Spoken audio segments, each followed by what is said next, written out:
Hello and welcome back to episode 2 of the Hooked on NRL SuperCoach podcast. I'm your host Xavier and I'm joined by my co-host Jacob. How are we, Jacob? Good, thanks, Xavier. It's good to see all the trials. We're all getting stuck back into it. Footy's almost here, so yeah, it's good vibes. That's it, mate. It's great to have the footy back, only 2 weeks out from the season, and yeah, keen to rip in. Today's episode, we'll be diving into the second row forwards, halfback, and 5'8" positions. But before we do so, I would just like to say a big thank you to everyone that left feedback on our first episode. We really appreciate it, all the comments we go through, and it means a lot to us, especially just starting out as our podcast. And this is something that we're just doing for a bit of a hobby for ourselves. So appreciate all the love, and I'll pass it over to you now, Jacob. Yeah, so as Xavier mentioned, guys, thanks for all the engagement. Don't forget to like, comment, and subscribe. As Xavier mentioned, we do read every comment. And based on that, due to popular feedback and popular requests, we've made 2 leagues this year for our bit of a contributors league. So we've got the Hooked on NRL SuperCoach Overall League and the Hooked on NRL SuperCoach Head-to-Head League. The overall league, the winner will actually be invited on to appear on one of our podcast episodes. So hopefully that gives you guys a bit of incentive to do well and beat us. And then if you beat us, maybe you guys can teach us something to learn. So the code is here. It is 489156. That is the overall code. And then for the head-to-head code, we have 372413. So don't forget to join that, guys. Spots are obviously limited, so get in while you still can. And we'll be closing the overall league by round 10. So make sure you're in before then. Anywho, yeah, just want to say thanks for all the comments, guys. And I'll take it back to Xavier so we can get stuck into the positional analysis today. Awesome, mate. Yeah, really looking forward to being in another league with you. I think you got me last year and I had you the year before, so we'll see how we go this year. Hopefully I can get the one up. um, First of all, we'll start off with the halfback position. I think in this position, we'll go from highest price down to the lowest price. But generally, I believe that you should be looking at 3 to 4 main guys. So we'll touch on the first guy because he is one of them. It's Nathan Cleary. So he is, without a doubt, the best player in this position. And he, in my opinion, also is the best player in the NRL, and the best team in the NRL. As long as he's fit and healthy, ready to play, I will be starting with him. And I don't look. I mean, the injury is a concern that he's carrying in, but I think without Luai this year, he's got a younger half. He's just going to get more touches on the ball. He's reliable. You know, he had a couple of injury-affected games where he wasn't at his best. That's probably his. I think it's his lowest scoring average for a few years. So I believe he's even underpriced at 800K. With him, I think it's simple as don't just get him in because you don't want to be sitting there watching the Panthers games without Nathan Cleary. That's my opinion on him. What's your take on him, Jacob? Yeah, thanks for that, Xavier. I would agree. So, like, obviously, Nathan Cleary is one of the best NRL players in the game and also in Supercoach. Like, he just accumulates points. He gets involved. He has a good base. He kicks the goals. He sets up all the tries. And especially with Panthers being such a prevalent and dominant team for the past couple of years, he has just always been up there as one of the highest scoring Supercoaches. But obviously, last year, it wasn't quite up to his sort of prior seasons because as he was a bit injury affected, he only managed to play, what was that, 10 games last year. So yeah, at 811K, there is a bit of a discount with Nathan Cleary this year. So I think honestly for me, he's a bit of a set and forget bloke. It's horror watching a Panthers game without Nathan because he just accumulates points so easily. He can be sitting on 20 points with 20 minutes to go and just turn it on like that, and he'll end up on 120. Like, he is just such a gun for Supercoach. So in my eyes, he is an absolute must. So yeah, I think this year, depending on what sort of strategy you're going, because obviously we'll get into this later, but we have a bit of a cheapie emerging from the Cowboys. So that might open up the field with, is it a Cleary or a Hines sort of go, plus the cheapie? But we'll obviously get stuck into that later. So yes, back to you, Xavier. Yeah, that's it, mate. Look, no one's a must-have in this game. I'm not going to call Nathan a must-have. You can go without him. I just think if you are going to go that route, you need to have a plan to get him in, basically. The reason I say also no one's a must-have, I went last year without James Tedesco all year, who's the highest priced and highest averaging player in the game. So like that's why my beliefs are that way. I don't believe anyone is an absolute must-have. You can make it work with other players. But Nathan, for me, is as close to a must-have as you can get. We'll move it on to the next player now. So we'll do a little spiel on Jerome Hughes. To put it bluntly, I'm not too interested in Jerome. He had a career year last year. He's got the bye in round 2, and he has the Panthers in round 3. Look, if you think that Hughes can keep up his form, that's great. But then you've also got to combat with his bye in round 2, and then you've got the Panthers in round 3. So I think there's a lot of red flags there on why not to pick Hughes at 805k, which is 6k less than Cleary. What are your thoughts on him, Jacob? Yeah, look, Xavier, I am a massive fan of Jerome Hughes. Like, I am a big fan of him. I had him last year, picked him up about halfway through the season, and obviously he just went on that nuts run. Like, he kind of became that main guy for the Storm. He stood up.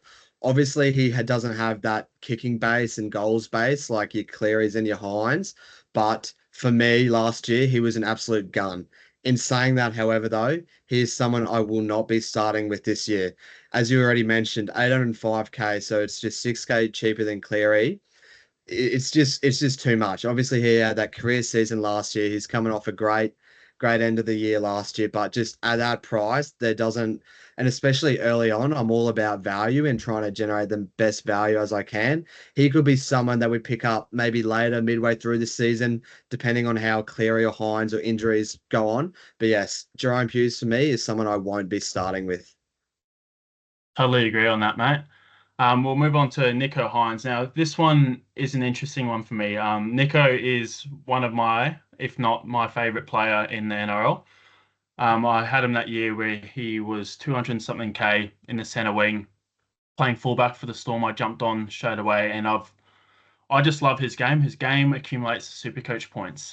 He kicks goals, he roams everywhere, and when he crabs across field and he gets grabbed, he will tip it on. And you see a lot of instances where he does that, and that counts as an offload. He just racks up points. He makes a lot of tackles. He's everywhere to be seen. Look, on the downside, he does have Braden Trindle next to him. He's definitely, I think, I would be more comfortable in having Hines if he didn't have Trindle next to him. So that's a factor. And that's why his average stoops so low. Part of the reason, I believe. And then the other part is that he had a calf injury. And after that calf injury, he just didn't seem to score so well again. I think he's a very genuine option for round 1. I'm closely looking at him, and it's very scary watching Sharks games without him. And I think the Sharks get off to a really quick start this year as well. So it's really tough for me to make a call on him. I think he's a great option. I think he's underpriced. I think he accumulates points. He does have the Panthers in round 1. Even with Trindle, I still think he's underpriced. I think the lower scoring last year was mainly due to the calf injury. I can't knock anyone that wants to go with Nico Hines. What are your thoughts? Yeah, look, very similar. And it is a bit interesting this year. Both Nathan and Hines last year were about 2 million. This year, it's not even sent us back 1.7. So there is a bit of a discount this year. And Yeah. for me, that just screams value. Like, as you already touched on, Nico is one of the best players as well in the league and as well in SC. He can just accumulate those points just like that. Especially with the Sharks, they're a bit more of an attacking side. They can run up and put a score on some teams, especially the lower team. So I think at that 735k price, now there is that consideration with Trindle and the calf, but the calf issue is hopefully all fixed and rectified. He's got that all sorted down in the preseason. And so this year it will just be how Trindle goes because obviously Trindle is more of that controlling half and he kind of calls it, but Nico Hines just plays a bit of eyes up footy. He's such an attacking weapon. He is a gun. So currently I'm starting with both Nathan and Hines, but that is subject to change depending on the availability of one of our Cowboys halfback, which we will get into shortly. But yeah, look, obviously can't knock Nico Hines. As you can see, he's got a bit like almost half the ownership of Nathan. So Nathan Cleary is at about 44% ownership at the Yeah. moment with Nico Hines at 18%. So between the two, for me, I would definitely be going with Cleary first, then Hines sort of thing. But it kind of does open the field up with more of a poddish sort of options if you'd rather go with a Hinesy sort of bloke as well as one of the Cowboys blokes we'll be getting into shortly. But yeah, Yeah, I'm a bit shocked about that ownership. I think he should be a lot higher. He's actually a bit of a pod to start the season, which makes it a bit more tempting to even go with him. Look, he's a definite option and definite consideration for round one. The Sharks can just bully teams too, and he's in and amongst everything that they do. I think there's a lot of questions with Atkinson and Trindle going so well last year too. About do they move Nicker to fullback, drop Kennedy, or is it Trindle's team? Do they flick Hines to the six? I think Fitzgibbon has stamped all that out, and he's gone. He's given Hines a 7. And in the game of the trial earlier this week, he even mentioned that he said, "Look, because I think it was Cooper Cronk might have asked him." Someone on the panel asked Craig what the plans are for the Sharks this year, and if we're going to see Trindle in a more dominant role. And Fitzgibbon basically came out and said, "Look, I want to be playing like how we were playing at the start of the year, not towards the end of the year." And the start of the year it was Nico's team, and it still is Nico's team, and I do believe that. So yeah, I can't knock it. We both seem like we agree on where Nico stands. We will move on to, I think we will talk about Tomato Martin, Dylan Brown, etc. in the 5/8s. There's only a couple more I would like to speak on in the halfbacks. Mitch Moses is one of them. Mitch Moses, to be honest, he was a consideration at the start before, but then we got word that Lomax has taken the goal kicking, that completely wiped that away for me. So look, I don't think he's an option anymore. Just because he's got no goal kicking, he also has the Storm in round one. What are your thoughts on that? yeah, thanks for that, Xavier. I do agree. I was a little bit tempted and interested in Moses. Obviously, he's one of those players that can also has a big impact on the team and can pull out these big monster scores. But having the kicking did help him get to that sort of thing. So yeah, this year he obviously is almost 200k cheaper than your Clearys and whatnot. But I think for me personally, I think I would just rather pay up in this sort of area at halfback, lock that position away rather than taking a bit of a punt on a Mitchy Moses sort, where I do think he might have a really good year. Like as we'll get into later in the episode in the second row forwards, I think him and Kelma are going to be running a really good line and combo this year. So I do like that upside as well as a new coach, new bounce, everything. I don't think the Eels will do any worse this year. I think they will be in for a better season than last year. But yeah, without the kicking this year, it doesn't interest me nearly as much. Yeah, that's it, mate. We're in the same boat with that one. And I guess we can briefly touch on DC as well. Look, he's got a great draw, but I just can't pick him at that price when you've got those other options. It's more so about the other options. Like in Hines and Cleary, they both goal kick and they dominate their teams. Cherry Evans, he's got Trebojevic out the back and he doesn't goal kick. He can go on runs, but I wouldn't be starting with him at that price tag over those other guys. Yeah, pretty Um, similar for me as well there, because as you mentioned, they do have a few mouths to feed at Manly. Like you've got Garrick with the goal kicks, you've got Turbo running amok through the back. So Daly Cherry Evans for me is one of more of a late season sort of buy.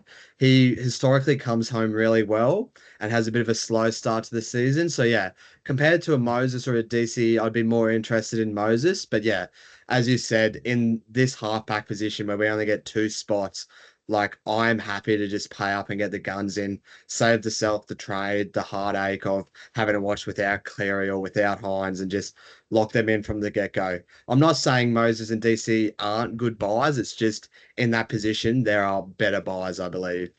yeah, that's it, mate. I totally agree. And I think, yeah, you touched on it there. Halfback's one of those positions where you just want to either go gun cheapy or gun guns. You don't want to be messing around with middling halves because almost 99% of the time it doesn't work out well. We're not going to have a mid-ranger that turns into Cleary or Hines overnight. you know. And we can scroll down now and touch on Lewis Dodd quickly, just because he's got a bit of traction, and I cannot understand it for 1 second as to why. I think he's in the 300 Ks. All these guys in between, as I touched on, I wouldn't be going near them. Lewis Dodd, yes, he is at, where is he? I think gone a bit Yeah, it far. is. It might just be a bit further up. Yeah, 10% ownership. I am a bit shocked to see that. Look, I think a lot of people had faith in the Bunnies this year, which is why, under Wayne Bennett and are backing a resurgence. I watched him play his trial game yesterday and was not impressed at all with what I saw, and I was not even considering him anyway. Look, 336K is pretty cheap, but you got to factor in he doesn't goal kick. He's an English half that was dropped over in the Super League. From what I saw yesterday, he's not high quality. He's got Jaden Sullivan and also Jamie Humphreys up his ass, wanting that spot too. And Cody Walker and Latrell Mitchell will dominate the ball, not him. So I think for that price, you are wasting money. To be quite honest with you. Yeah, look, I would agree as well. I have pretty much zero interest as well with Lewis Dodd. That 10% ownership is a bit surprising. I do think that will change come TLT, especially if this Cowboys halfback is named. I think most of this sort of ownership will gravitate towards the Cowboys halfback being almost 100 and something K cheaper as well. So, yeah, like, obviously, he's like he's not your proper basement cheapie. He is that 336K. So, what does he need? What's his break even? We'll just have a quick look. His break even for round one is 34. So I just don't see him really making that much coin, especially as you mentioned, even though the Bunnies have a decent first couple games at least as well, I just would not be taking the risk there. Yeah, I totally agree, mate. Zero interest, and I think those, you know, I was just shocked at his ownership. That's why I wanted to bring him up. I think we can go down and touch on the guy that you've already sort of briefly spoken about, Tom Duffy, and he is touted to be the starting seven this year. Look, Clifford has got an injury, so it's a, basically a question of whether if he's in there just based on Clifford's niggling injury or if he's got it on merit. There's a lot of big raps on him out of North Queensland. I think he got their Player of the Year in Q Cup, Mhm. and apparently he's a really good kicker off the tee as well. And I think at 198K you can't go wrong. I don't think very highly of the Cowboys, but he's a young kid with a lot of ups on him. I think he had the highest try assist, got the player of the comp last year. The Cowboys speak really highly of him. The main thing is just knowing if Clifford's completely out and Duffy's in just because of injury, then that's a risky play because if you're paying 198K and then Clifford's back in round two, you've just wasted money. So that's something before going there, I would take that into consideration because if he's earned the spot and it's his spot to lose, then I think he's a definite candidate. But what you got to be careful of is obviously Clifford's completely not named and he's still injured. But Duffy looks really good because he's 198K and starting in round one, and then in round two he gets dropped for Clifford. So, um, look at that price tag, can't fault it. He just needs the job security, and I don't know if we'll get an idea on that before round one or not. Yeah, look, I would agree. I think you've touched on the good points there. The main sort of issue, obviously, his basement bargain price, like his sub 200K, it's as cheap as they come. But the big issue here is with the job security. But as you mentioned, he's been touted by the cows. He's meant to be a really good talent. I will be interesting to see how he goes. If he does come into the NRL and he does hold that spot, then it becomes an option. But as you mentioned, like, say if you do start with a Duffy and a Hines and then round two he gets dropped, for you to then jump up to anyone else, that is going to cost trades and money coming out of other positions, and you really will just get stuck with him. So for me, he is a watch for now. He is a watch and see. I think I'd rather perhaps see how he goes the first couple of rounds. If he's killing it, and say Hines or Cleary have someone has got injured, touch wood, hopefully neither of them both do. But say if something does come up there, he could be sort of a downgrade option. And then obviously you can spread your funds elsewhere. But yeah, look, I can't knock the buy. I suppose this one kind of comes down to with how you want to play your halfback sort of strategy. If you want to lock up with two guns or you want to have one gun and one cheapie and kind of utilize the cash elsewhere, he would be the cheapie I would be going for, no doubt. That's it, mate. Yeah, I think if we got confirmation that he was a seven, or if I saw Jake Clifford in the reserves, then I would be much more confident in taking him on in round one and spreading the cash elsewhere. You know, he would be guaranteed to make some good money. Um, and yeah, you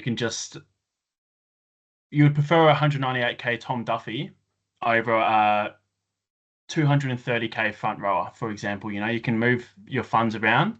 Um, to make the team suit, for example. I think Duffy would make more cash than a lot of cheapies if he did have that spot. So he would have to be a high consideration for me. We might move on to the 5/8s now, mate, and I'll let you lead the way with that. Sounds good. And then, yeah, also, guys, don't forget to comment if you like any of the halfbacks that we haven't touched on or mentioned on. For us, these are kind of the only relevant sort of people that you should be eyeing up in this position. But obviously, you can go down the pod route. And as per every year, there's always one bloke that kind of goes on a bit of a run to at the start, Yeah. especially when everyone suddenly gets all hyped and keen on him. So just for us at the moment, that's all the players that we're interested on. So yeah, we'll move on to the 5A position. And so leading it off here is Jaden Campbell at 700k. So for me, obviously, Titans have the buy round one. So that already is a bit of a caveat to Jaden at that price. But then moving on with that, like I just at 700k, I just don't like that price tag at all for him. Like you can see, obviously, a couple of these players down for a cheaper price. These kind of are renowned guns, and they've been putting in these good season averages for a while. I feel like last year was really Jaden Campbell's bit of a breakout year. He found a bit of form. He had the bit of if it was in some really good form with the Titans. The Titans not so much, but him himself had a good year. But yeah, just that 700k, he doesn't interest me at all this year. What about you, Xavier? Look, Jaden Campbell's my boy from last year. You know, I jumped on at mid 400s. I think I posed off to you and you didn't like the buy at the time. So I was pretty chuffed with it when I did get him. Look, he's a very exciting player. And honestly, the only thing, look, paying 700k for someone with a buy in round one is almost a straight up no. For example, Cleary, who we were just talking about, if he had the buy round one, I think I wouldn't start with him. For example, and he's only 100k more. Spending that much of your cap on someone that's not going to play in round one is a really tough thing to do. And Jaden Campbell isn't near Cleary's level. I really rate him as a player, and I do look. I honestly think if he didn't have the buy, I would have a look into him if he kept the goal kicking, just because the Titans are an attacking side, and I do like him as a player. But that buy just makes him a non-option in my opinion, and that's the main flaw for me. It's not so much the price tag, it's the buy. The price tag is high, but with the 5/8 position being how it is this year, I wouldn't be opposed to paying it if he had a better draw. Yeah, you make a good point. And as you did kind of touch on there, the 5A position this year, I feel like is where it Supercoach might open up a bit. There's no real sort of guns or that you have to, they're must haves at least in this position. This is very much down to like personal preference, who you feel like backing in sort of thing. So we'll move on to the second bro quickly, Tamari Martin. Now, for me, Tamari Martin, I was a big fan of him. I jumped on him about halfway through last season when he was still cheapy price around that 300k price, and he just absolutely killed it. When SJ wasn't in the team, he really stood up and kind of became that guy for the Warriors. Now, the thing is with him, he has absolutely no base. Like he relies completely on attacking stats. But if the Warriors do run up a bit of a score, he was getting involved in it a lot last year. But this year, with one of the blokes we'll get into shortly, kind of taking over the reins, I feel, of the Warriors with Luke Metcalf. I feel like Tamari might take a bit of a step back and Luke Metcalf will be a bit more hands on with that. So at 633k, a bit like Jaden Campbell for me, someone I'm just not interested in. Yeah, mate. Look, I'm in the same boat. I don't think there's too much more to say about him. I think a lot of people will get suckered into him or are looking at him as some mega pod. He's in the six jumper, not the seven. He does when he was scoring so high, it was in the seven jumper. The Warriors, unfortunately for me, have definitely, in my opinion, gotten weaker this year. I think them handing Metcalf the seven jersey, which is what I had predicted anyway, is basically saying he's got the keys to the team. And I think Tomato Martin at 660K, I wouldn't even consider him. Yeah, looks like we're both in pretty much agreement for the first couple. Now, this is where it kind of gets interesting. Dylan Brown. Now, Dylan Brown, for me, obviously all these guys as well do have the dual halfback 5'8", which does become a bit of an asset midway more midway through the season. It's not really as prevalent at the start, but it is so handy being able to flick between your halfbacks and your 5'8s. Now, Dylan Brown, he could be in for a big year this year. Obviously, he's kicked up a bit of a fuss with his contract at the Eels and he's kind of been looking for a job. So I do think he's going to start the season hot. He's one of these blokes that just has great base. He just tackles all day.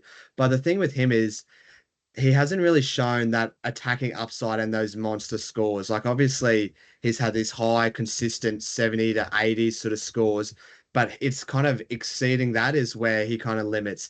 And I think 650K is a really good price for him. Like I feel like that's what he was priced at almost similarly to that last year. Didn't move as much. He just had, yeah, that average 66 year. He won't let you down. He'll like the lowest score he will get will probably be like a 40 sort of thing. But for me, his upside is definitely limited, especially with Moses sort of being that guy at the Eels. I He's an interesting pick for me. What are your thoughts on him, Xavier? Look, Dylan Brown's as safe as houses, as you touched on. He is an interesting pick. Look, in a 5'8" position where there's not much certainty, I think one of the only players that you can be very certain on is Dylan Brown and what he produces. The only thing with him, look, and maybe losing Gutherson as well gives him a bit more touches and a bit more sweeping runs. So that's something to factor in. He might be able to get to that ceiling. The only thing with him, he played well in the trial too, but look, I mean, it's the lack of ceiling for me. If I'm paying that price, I want someone that's going to be able to hurt you. I want someone that's going to, if I'm in my head to head, that's going to be able to break the score. Dylan Brown has he's gets the odd ton, but how often he tons or how little he tons is quite concerning for me. I can't knock the buy, but I prefer higher upside options. Personally for me. Are you in the same boat? Are you considering starting with him? Yeah, look, he's definitely a consideration. I feel like I've kind of got my first halfback locked in, being Metcalf, who we'll touch on shortly. But it's really is that second option, which is a bit of an open playing field.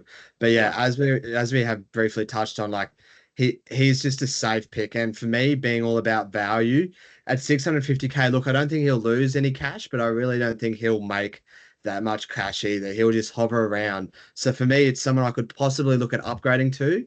But for starting the season with, I'm just not sure if he does have that jazz and possessiveness to want me to start with him.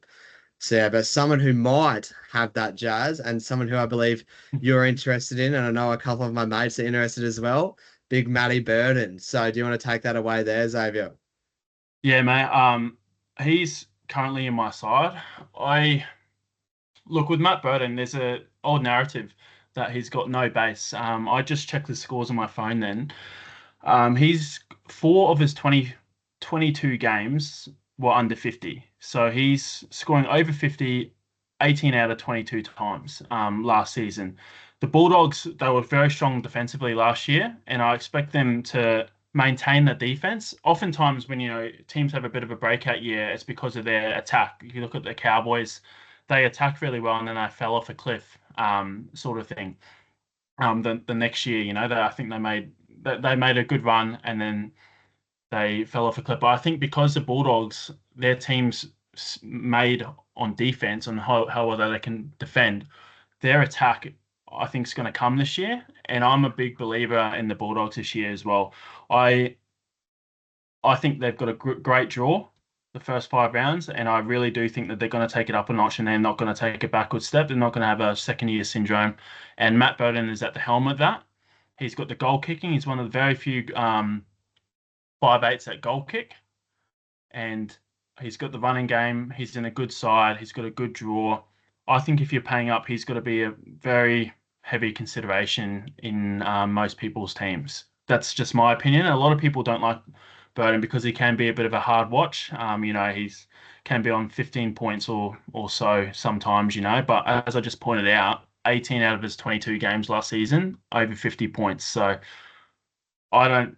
I'm not buying into that. I think he's a great option in a 5'8 position. I would much rather myself take him, who's shown he's got a higher ceiling and it can hurt you. I think he got 147 or so against the Roosters last year, rather than a Dylan Brown. He goal kicks. He's good to watch. Yeah. What are your thoughts on Matt Burton? Yeah, look, Matt Burton is an interesting one for me. He's someone who definitely does have that upside, and as you mentioned, does have the goal kicking. So that's automatically two ticks there. But as you did mention, he does struggle. He has bugger all base. Like he doesn't really get involved. He's involved in attack. Like he does set up a bunch of tries. He is kind of that attacking outlet for the Dogs, along with Crichton. And I do think his combination with Sexton will kind of gel and go possibly to another level this year. But in saying that, will Sexton then take on some more of the ball playing ability? So yeah, look, he's an interesting one for me. I've had him before. I think I had him for a little bit last year, and I think he lasted only a couple rounds before I sold him again because he's just look, he can be a frustrating watch. When all things are going good at the doggies, you love to have him. When the doggies are rolling forward, when they're looking good, when they're putting on points, he's one of those players like, yep, he is killing it, sort of thing. But when that doesn't happen or when it's a low scoring game or whatever, he really does struggle to score. But yeah, he is definitely another one of those considerations around that same price as a Dylan Brown. Dylan Brown does have that safer base, but with the upside, especially if you're a head-to-head player, I would be way more interested in Matty Burton. Yeah, mate, that's it. I'm going to go out on a limb here and say this is how much of a big fan I am of him this year. He will not be leaving my side. He is locked in at my 5'8 spot. I'm all in on the Dogs to start the year, and I'm all in on Matt Burton in a 5'8 position where people are struggling for options. He is my option. But we will move on and talk about the other options as well. Look, Lockie Galvin is the next guy. As a Tigers fan, what do you think of him? Is he a consideration for you? Yeah, look, also just quickly, I want someone to clip that. Xavier's said he's not going to sell Matty Burton this year. I think it'll be before round 10 will be gone if he starts with him. But yeah, No, I said I said then I'll definitely start with him, mate. I said I'll definitely start with him. You can clip that. that should be good. But yeah, Lockie Galvin, look, for me, he is an absolute gun. Like it was his debut season last year, and he just absolutely killed it. I think with Luai coming in now, Luai will take a bit more of that attacking play, but it'll also take the pressure off Galvin, and it will open him up to a bit more space because I feel like the defense will be more heavily focused and situated on Luai, and Galvin getting that experience. As well as he's like one of the fittest players in the NRL. Like he Yeah. broke a ridiculous like 4 minutes for whatever the run was. It was just insane. Like he's one of the fittest players in the NRL. It will be interesting to see how he performs Supercoach wise. Like obviously he was one of those cheapies we all started with and kind of never needed to sell last year. Like he just put in the scores, and as you can see with that average, like a 64 average off a debut season for a Tigers side that was bottom of the table. Like I do think he's one for the future and one of the stars. And for me, he is one to watch. He is, as we mentioned, he does have that upside. He doesn't have the kicking tee, which is a bit of not a caveat or anything, but it is just something that you have to take in and consider. But yeah, look, he's certainly an option for me. What are your thoughts? Yeah, Galvin is another option. Look, those past three guys in Dylan Brown, Matt Bird, and Galvin, I don't mind. Look, I don't mind Dylan Brown and Galvin as well. I guess it's just a situation of pick your poison, pick who you like. Um, and I feel like that's kind of the 5'8 position this year. You're picking who you like. Galvin, I love him as a player. For Supercoach though this year, I kind of want to see how it unfolds because I think he's going to be on the right edge this time with Seafuff next to him. He's got Luai taking more control. He's got a more dominant halfback. Galvin is someone that always wants to be involved though, and he has got a pretty high base, similar to Dylan Brown, and he's just a joy to watch as well. So I can understand why people are looking at him, and I definitely do think he is a consideration. Yeah, I think we both agree there that obviously we both started with him last year. He is an absolute gun. We both love to watch him play. It's just in Supercoach, how will this new season, with the season under his belt as well now, he could come out and absolutely explode.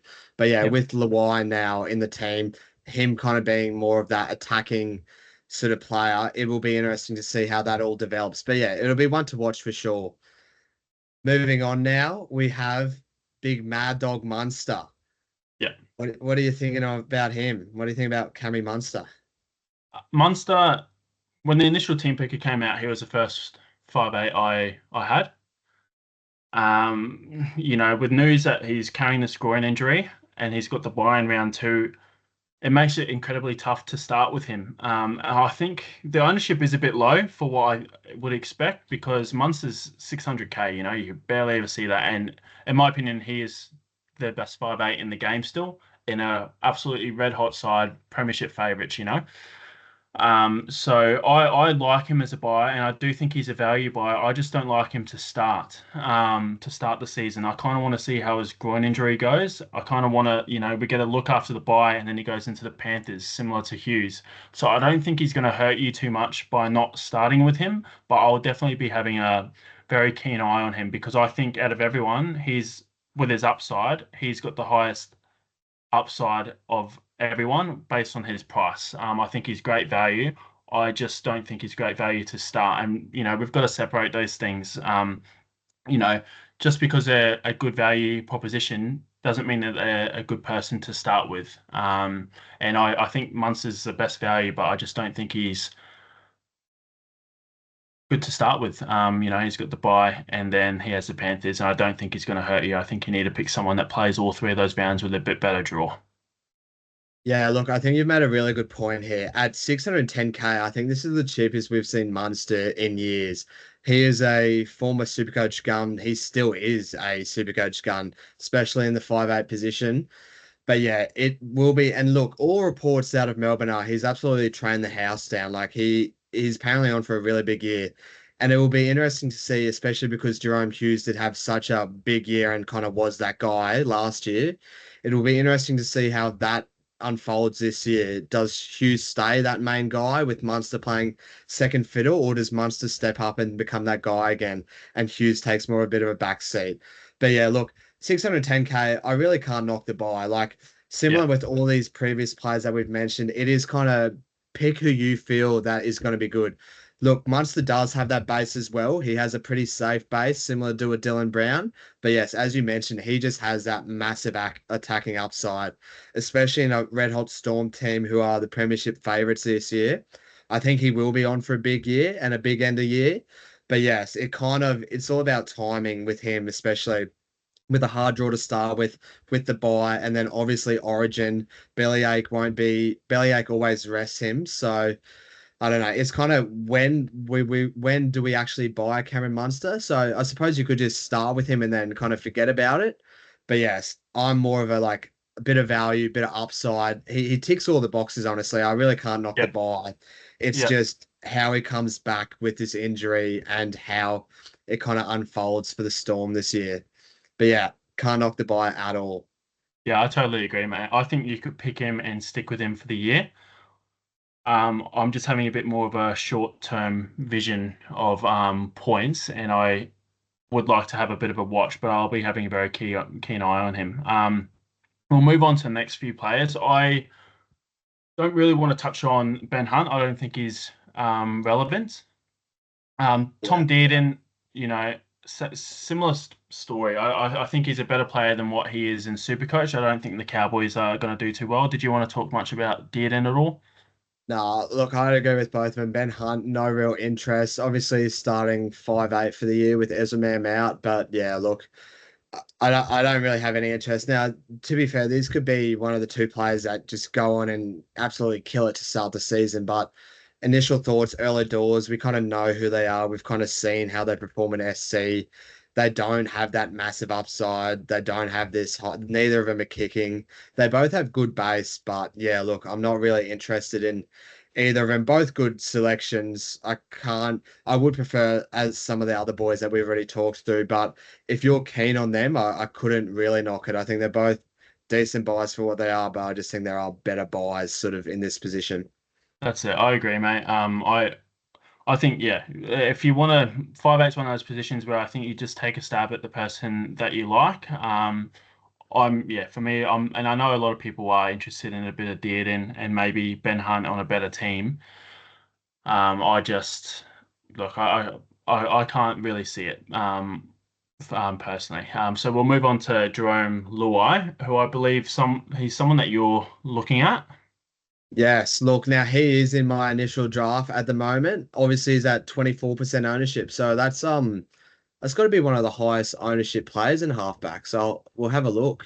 5'8". So obviously we've got Metcalf who we're yet to touch on, but yeah, he's the second highest owned player at 24% ownership. Look, I think he's coming off obviously a really good season last year at the Panthers. Like he did really well for them, and he's actually someone who I potted up with last year to end the season. So when Nathan wasn't really there, I kind of brought in Jerome with one of my only few trades left.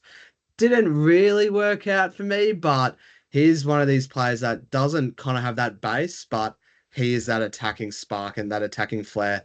And as we kind of touched on before, I do believe he'll be our sort of attacking maestro for the Tigers that everyone will be going through. And I think he is going to be in for a big year. He's going to be keen to prove all the doubters wrong. He's on massive money. He's got to perform, sort of thing.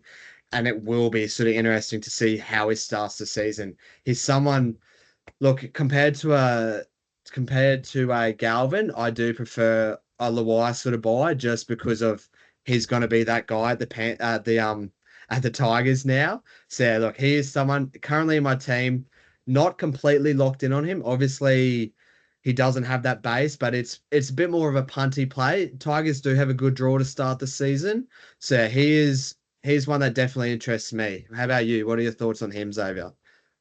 I'm a bit shocked at his ownership personally, like 24%. I think a lot of people are buying into your Tigers this year. And I definitely agree with that. Luai will be taking the reins.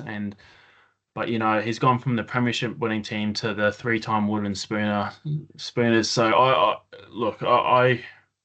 don't think he's going to set the world alight there. I haven't I haven't really considered him, to be honest. I prefer the other guys. I actually prefer Galvin, contrary to you, over Luai. I just think Galvin's a bit more, he's a bit more of an exciting pick, and he will be running the ball more than Luai. But yeah, that's my thoughts on Luai Yeah, beautiful. Now we'll go with Blaze Slungy, who's kind of replaced Luai at the Tigers. Now, to me, as a talking about Panthers. ownership, him at 10%, that is, to me, that is absolutely absurd. Like, we'll get into it in a second, but at 560K and 10% ownership, what are your thoughts on Blaze Slungy, Xavier? Um, Look, I mean, it's a bit of an excitement factor, isn't it? I think that's what the ownership is. It's a young kid that had a lot of bright sparks last year in his first season. Now he goes to the best team in the competition as a partner to Cleary. So I can see the appeal and why people would be buying into that because he's going to be a good watch on a good side. Super coach wise though, I'm you know like I think for me I don't see it.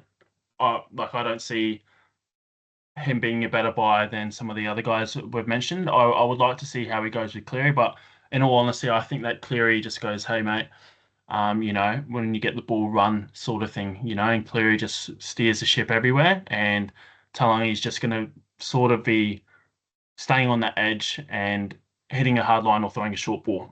So whether that accumulates to points, I'm not sure. Whether the Panthers can towel up teams, but I also think it's going to take time to build a bit of a combination and learn how to play 5'8" and defend in the front line, because I think seeing him defend in the front line last year, he was, to put it bluntly, not very good. He dropped off a lot of tackles. So, and I think teams will be targeting him as well, as a bit of a weak link in the Panthers side. So no interest for me from a Supercoach standpoint, but I can somewhat understand it just because he's a young, exciting player that's gone to the best team in the comp. Yeah, look, I think you make a good point, and I would agree with all of that. We kind of saw, well, with Luai for the past couple of years that the 5'8s there do kind of play a bit of second fiddle to Nathan. Nathan, when they're in attack, the ball's going to Nathan. But yeah, as you mentioned, I feel like Blaze is going to be a very much run first sort of halfback. So when he gets the ball, just play a bit of eyes up footy. But yeah, look at that price and that ownership really is astounding to me. I just have zero interest at all. I suppose the one handy thing is the duel, and he is a bit unique. He's got that center wing 5'8" duel, so that could come in handy a bit later on. But yeah, look, like we'll touch on some of these other players lower, but like I just prefer them so much more. And the players we've already discussed to Blaze Talungi, like even Jerome Lawai, I would take tenfold over Blaze. So it'll be interesting to see how it develops. But yeah, I just really don't think there's that much value, especially already coming off a really good start to his career. And like that's what we're saying. Like we're not saying he's a bad player or whatever. It's just from a super coach perspective, how is his new role going to transform into that super coach? And I just don't really think he possesses a super coach friendly game. I, So I yeah, look, I do think he possesses the game. Just at fullback, we saw him do that. Last year at the Eels, when he was playing strictly fullback, he was pouring on points. He does have the game to do it. It's just, a bit of uncertainty with the position, and how much involvement he'll have next to the best half in the game. That's where my queries lie with him.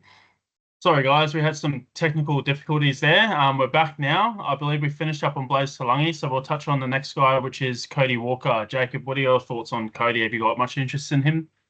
yeah. Look, he's an interesting pick for me. Like obviously he is one of these blokes as well that has no base and relies sort of solely on attacking stats. But with the Bunnies, good draw to start the season, and I don't think they can do any worse than last year. He is one of these interesting picks that we can group in kind of with everyone else who we've already discussed today. If you pick him, I don't mind it. Like he's a pod at 5% ownership, especially. He does have that attacking upside, which we've seen. He can go on and put on these big monster scores.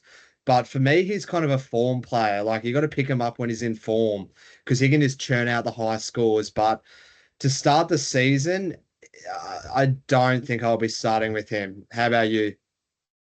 I'm in the same boat, mate. I don't think I'll be starting with him. But look, we say that Bunnings got a good draw. I don't think they do have a good draw. They've got two good first games, with the Dragons and Dolphins. I think, yeah, it goes Dolphins and Dragons, and they have a pretty rough run after that. I, with Cody, when the Bunnies are going well, that means Cody's going well. I'm not as optimistic on the Rabbitohs as a lot of people are, as I've already touched on. I would like to see. Look, he's also got a niggling injury carrying into the season, which is a massive red flag for me. So look, I think that the draw after round 3 isn't good. He's another year older. He's got a new halfback partner who we don't know who it is yet. Um, the Rabbitohs don't look too much different. They just get back Latrell and they've got Wayne Bennett, which is two huge gains. But I think people are putting a lot of pressure on those two gains for the Bunnies to just go up again, be a top 4 side again, which I don't believe will happen. I don't think they have the forwards to do that. But Cody is a great player. He does accumulate attacking stats when the Bunnies are going well. Just with the niggling injury and the reasons I mentioned before, I can't look at him to start off. Yeah, so it sounds like we're both in agreement. Cody is someone more of a wait and watch, kind of see how they go, and then bring him in sort of later on. And then, so I feel like the next halfback we should touch on now is KO Weeks. What are your thoughts on him, Xavier? Look, I've seen KO get quite a bit of traction, especially after he scored a length of the field try the other day against the Sharks. Um, Look, he's a fullback that's available in 5'8", which is, I think, getting a lot of people's attention. But the way that the Raiders play doesn't suit fullbacks. They don't do big sweeping runs. The Raiders rely on a gritty game in their forward pack. They rely on tough defense. They don't really have much talent or spark, but they've got a couple of good young kids coming through, but they're not going to beat teams with flair and attacking prowess. They're going to beat teams by grinding them down. And, I think KO Weeks, I can see the appeal because he's a fullback playing in 5'8". He's quick and he showed glimpses of speed. He's got the job secure now. But for me, he's just not for me.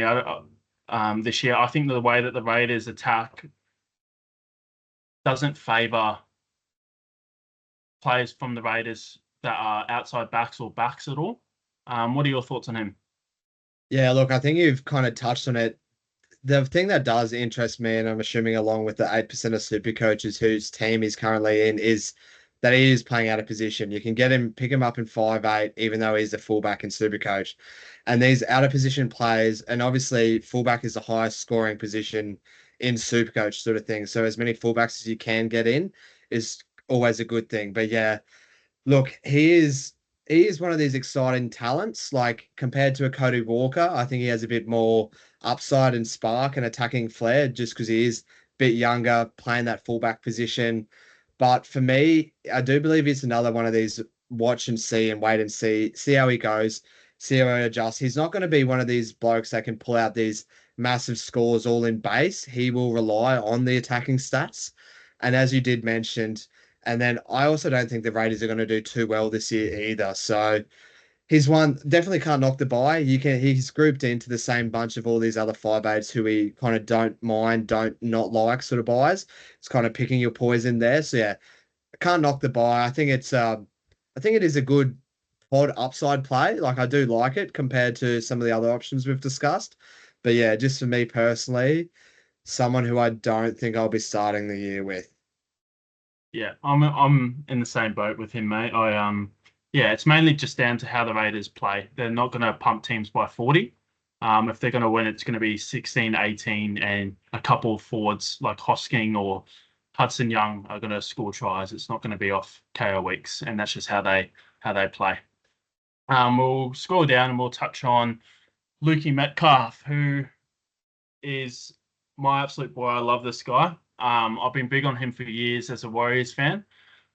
I've Look, it's really good to see him now. He's got the reins and taken over 7, and I completely agree with his ownership at 41%. I think out of everyone, he has the most upside, and 440k in a dwindling position where people are struggling. I think personally, he's got to be one of your 5'8s. I wouldn't be picking 2 5'8s over him with the crop that we've got and who we think will be starting this year.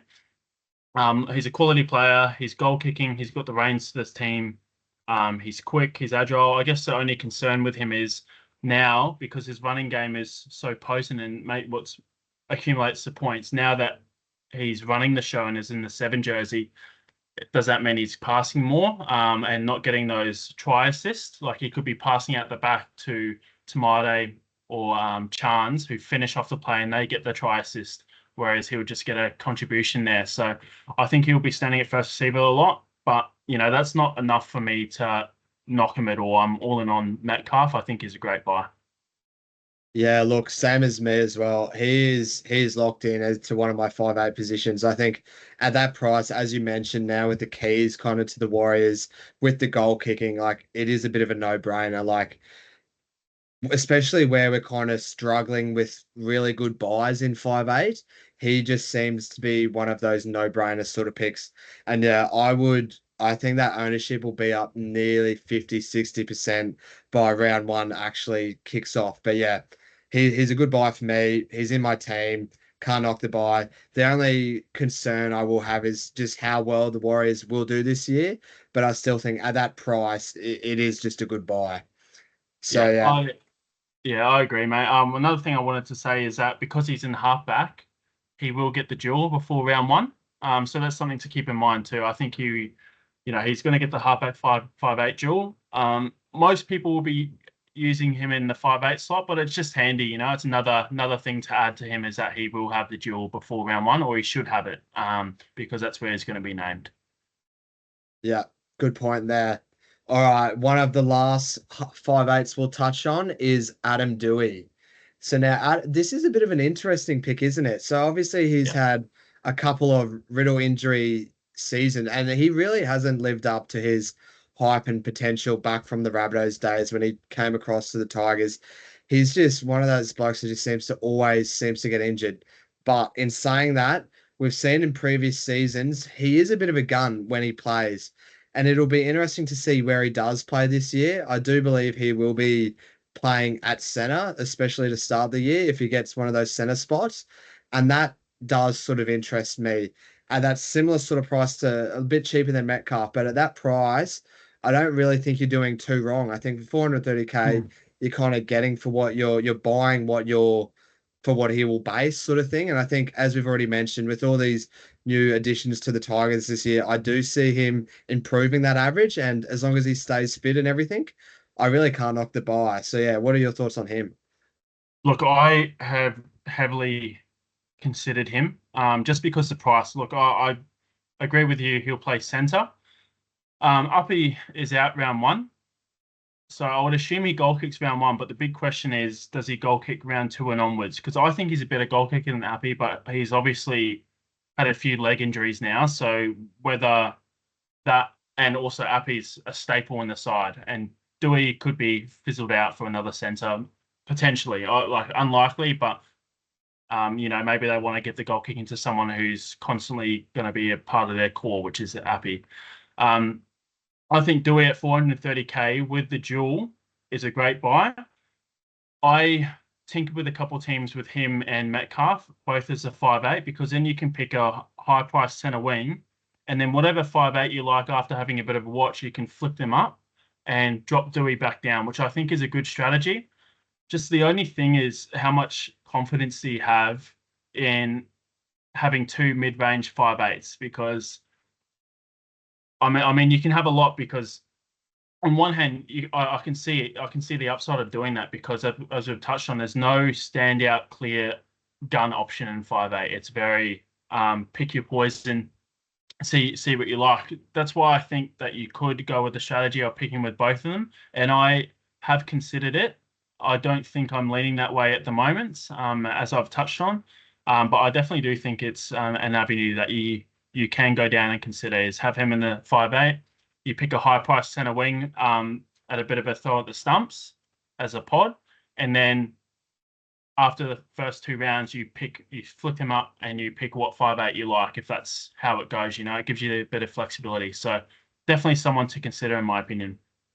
Yeah, and I think as you mentioned there, that duel is again, I'm a big fan of having duels kind of all over the park because that that ability is invaluable. Being able to just flick someone up here or round and whatnot, that is a real big asset to have, especially in super coaches because injuries happen all over the pitch. And then, as you mentioned, you sell a center, you can flick him down to center and then get in kind of the 5/8 that's in form or has piqued your eye or is kind of the hype start to this year. And then so just with the last 5/8 that we'll touch on, Jack Wyden is at 10% ownership, interestingly enough. What are your thoughts on him? Oh, mate. Look, I had him before when he was in the centres. So he definitely does score better in the centres than at 5/8 because he takes a lot of carries. Look, I'm not too interested. The duel's handy. As I said, I'm not a massive advocate for the bunnies this year, or as high as on them as most people are. He is on the left edge, and he should be next to Tyrone Munro with Cody Walker, and that's Latrell's favourite side as well. So I could see him getting a lot of good ball. He could be a bit of a pog play. I don't think he'll lose money picking him at that price. I just don't think I've ever seen him really above 550K. So you're paying for what you get essentially, but it's a safe-ish sort of pick, which, if you want to spend for what you get in 5/8, then that could be a strategy. And then you pick value elsewhere because there's honestly, as we've said, not much value there. So I don't mind it. Do prefer Dewey over a Wyden with the same duel for cheaper, with a better draw, and with potentially goal kicking though. Yeah, look, I'm kind of in the same boat as you. I would prefer a Dewey over a Jackie Wyden, but like again, it's kind of this interesting pod, as you mentioned, is on that lethal ledge there for the Bunnies, which is where they accumulate pretty much most of their tries. They love hammering going down that edge. And especially with Tyrone Munro out him, this guy's a little speed flyer demon. So he could be piling up the try assist. But usually it does come off the kind of swooping plays, which would he's Jack Whiten plays more of a tap on sort of role. And as we know in Supercoach, that doesn't really you'll get a TC and maybe an LBA, but the majority of the points then goes to either Cody or Latrell kind of creating that play and setting it up. So yeah, look, at 490k, I don't think there's really that much value in him. Obviously, as you mentioned, I don't think he'll go down or up too much. But yeah, with Dewey pretty much 60k cheaper, I would much prefer to take a punt because I feel like both these blokes are people you're taking a punt on. They're obviously not guns or whatever, so it's kind of backing in who your gut's telling you, whatever. And for me, I would just prefer to take a punt on Dewey compared to a Jackie Biden. Yeah, that's it, mate. I think Dewey's got a bit more super coach game to him. He could goal kick. He accumulates a bit more points. Albeit he is playing centres as opposed to 5'8". I could see Dewey hitting close to 600k, but I can't really see Wyden doing that, and Dewey's cheaper. So, with a better draw. I think that pretty well wraps up our 5'8s now. So we'll quickly move on to our second row forwards.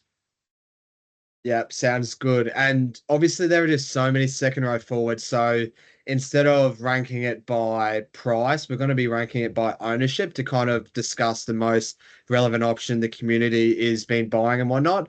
But like, obviously, these higher price guys, they're obviously all guns. We know what their thoughts on them are. But to start us off, and obviously, we've already spoken about both Corey Horsburgh and Tino in our first episode where we went through the hookers and the front row forwards. So any of these dual position players, we're not really going to touch on again. We're just going to be talking about and discussing guys who we haven't sort of spoken about before.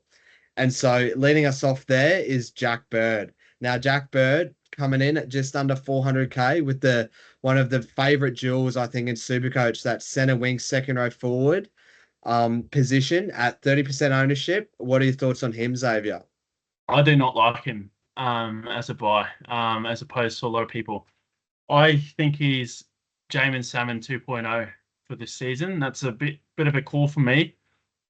But he's a better player than Jamin Salmon. I just think that the Tigers have a lot of middle forwards now. I think they've got, 12, they've got Terrell May, they've got Fanua Pole, they've got Clemmer. They've got Seafath who will be on an edge. They've just got a bit of middle forwards. Uppy plays big minutes at hooker. So it's just a question of Jack Bird's minutes. I would rather sit and watch on someone that highly owned than take him from the start. Obviously, that's opposed to a lot of the public at the moment, but I can see the value in him. Starting at lock. But realistically, how many minutes is he going to get? He does crab across field and could get a couple tackle breaks. But for me, I would rather go with a higher upside purchase. And I wouldn't be looking at him in my second row if I was going him. You can obviously do it, but I'm not too high on him at all. It's Jack Bird, he's injury prone. We don't know what the minute share is going to be like. I think he'll be doing a bit of a distributing role at lock, more so than a running role, so similar to what Jamin Salmon did and what he suckered everyone into. Starting at lock doesn't accumulate to points all the time. You can't just look at them in the starting jersey. You've got to look at them as a super coach player and their prospect. And I don't understand the ownership. What are your thoughts? Yeah, there you go. That's a bit interesting because for me, Jack Bird, he is in my team at the moment.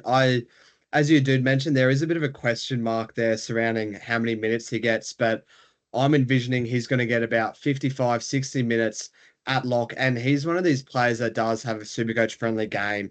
Like he does do the crabs. He loves an offload. He can pop the ball out. And he does have a bit of attacking stats in him. So I think, especially at that like sort of sub 400 price, as well as that invaluable duel, as you did mention, though, I probably would prefer him in my centers rather than second row forward. But yeah, look, I'm a big fan of him. Hopefully he doesn't get injured. As you did mention, he is a bit of an injury prone player, but I think he's looking fit and all the preseason stuff. in good shape. He's keen to make a statement, and I think he could be a really good focal point because obviously we've got like Luai and everything running the show in the backfield, but to get the ball to Luai, I feel like Jack Word will be playing that linking sort of role. But I do think he has that attacking upside and that super coach friendly game. He does more work. He's not afraid to get stuck into tackles. He does have that base sort of thing. It's just how much can he improve on that? What was that 38 average last year, which I do think he can improve on. And I do think there's some value there, which is why I'm keen on him. Yeah, So fair enough, moving mate. so moving on to the second, well, the fourth most popular second row forward at the moment, an old blast from the past, Joshy Schuster. What are your thoughts on him? Once again, mate, I don't think. Oh, I'm not interested in him really. Again, I don't think he's going to start. There's news that's broken out that Cameron Murray is going to be fit for round one. So you would assume that Keon's on an edge, and I would assume that the other edge would go to Arrow or Ewan Aitken. But Ewan Aitken's in some doubt for round one. I just don't see where he gets the minutes where he plays. Look, he's 265k, so it's not like you're taking a huge risk on him as opposed to Jack Bird, who's, you're paying 120k more for someone that's probably you're gonna be playing every week. Schuster, look, he's showing glimpses of talent. We've seen a lot of talent, but I just don't think he's going to get the minutes or the starting role. So that's why I will be fading him to start.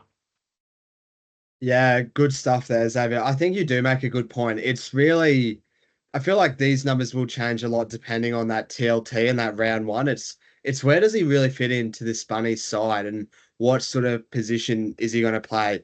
Obviously, we're assuming he's playing on an edge, but as you've already kind of mentioned there, the edges for the Bunnies are already stacked, especially with both those edges. Both those boys can play 80 minutes, so it will be interesting to see how he fits in. Now, look, he is in my side at the moment to start with, more so as a bit of a placeholder until one of these kind of cheapies pops up that kind of is starting or could be a better fit. But like we know we know how good he can be. He has obviously had a lot of issues around his laziness and his just work ethic, but I really think the coach that could bring him back to his best is Wayne. It's just how does he fit in and where does he play? The real question marks that are in the air there. So yeah, look, obviously 265k, you can't go much wrong with his price. We're pretty much back to 2020 when he's debuted at the Seagulls sort of price. Hmm. So it's just really how he fits into the new system this year at the Bunnies. If he's named on the bench, would you pick him? Because that's where I Hmm. think he'll be named. Or does that depend on the other cheapies we'll get?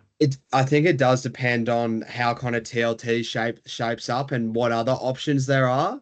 And obviously he has a name like Josh Schuster. People know who he is. He has been touted as one of the best talents for years, and he's just never really gone on with it. So if he is named on the bench and we don't have that many other cheapy options, he will definitely be my team. And I'm just kind of hoping there that he either a role falls into him or Jai Arrow is really injury prone. So if something were to happen there, or to just see how he rotates into this Bunnies team. So in that sort of circumstances, I will be starting with him. But yeah, it's very dependent on TLT. And so moving on now to one of the boys we kind of mentioned last week in Hookers, but I do believe your opinion might have changed after watching him play last night in the All Stars game, Connor Watson. So obviously, I am high and mighty on Connor Watson. Like I love him. As we mentioned, he is a bit injury prone, but he just gets stuck in. Last time we met Xavier, I believe you weren't as keen. What are your Yeah. thoughts on him now? Yeah, I believe yeah, we've already touched on Watson and White, so we'll skip past them, but I will give my spiel on Watson real quick. Look, I mean, nothing's changed drastically. Look, I did make a comment to you that I thought he played really well in the All-Stars game, and I was like, he raised an eyebrow for me a bit more. I think he plays 80 minutes at hooker.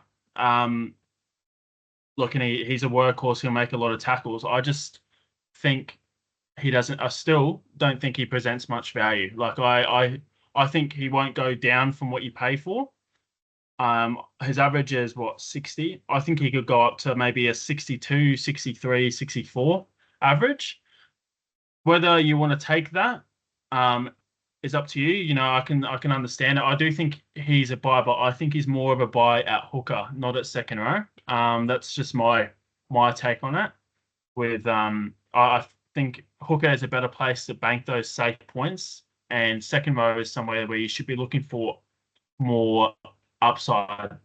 Not saying Connor doesn't have upside, but I just think he's got a lot less of it playing hooker and shoveling the ball on every attack. You know, look, I don't hate it as an option. But I'm not as big of a fan of Connor at 27% as what the public are and community are. But I do think he played well, and I see it a bit. I see him averaging like 60 to 65, to be honest. So he's not a bad buy, but he's definitely not a must-have by any means, in my opinion.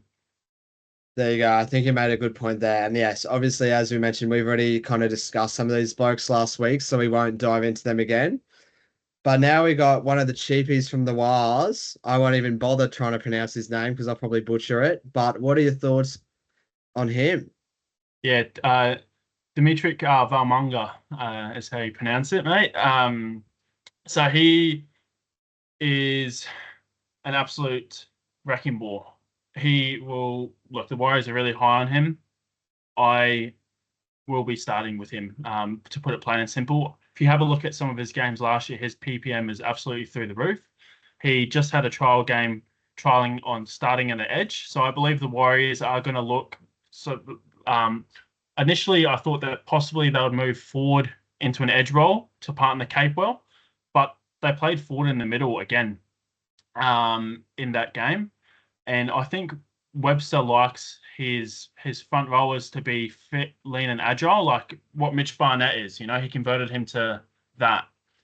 He gone are the days of the big George Roses and stuff. That's what Webster wants from his front row forwards. A bit more agility, and that's why he converted Jackson Ford to that. So I don't think Jackson Ford's going to be an edge. So I think Balmunga or Laban will be getting the start on the edge in round one. So whichever one of those gets a start is a definite must-have. If Valmunga is on the bench, it's a bit of a reassess, but I think I would still definitely have a look at him depending on the other cheapies around. But yeah, I definitely agree with the ownership based on his PPM and his youth and what he's shown. He's got a SuperCoach friendly game. There you go. Good stuff. Good analysis there. I think he is one of these options again. We don't have the team list just yet, only 2 weeks away, but we'll get kind of more of an understanding as to where Webster will be playing him this year. And like obviously if he is starting, like I think that's could be one of the buys of the year.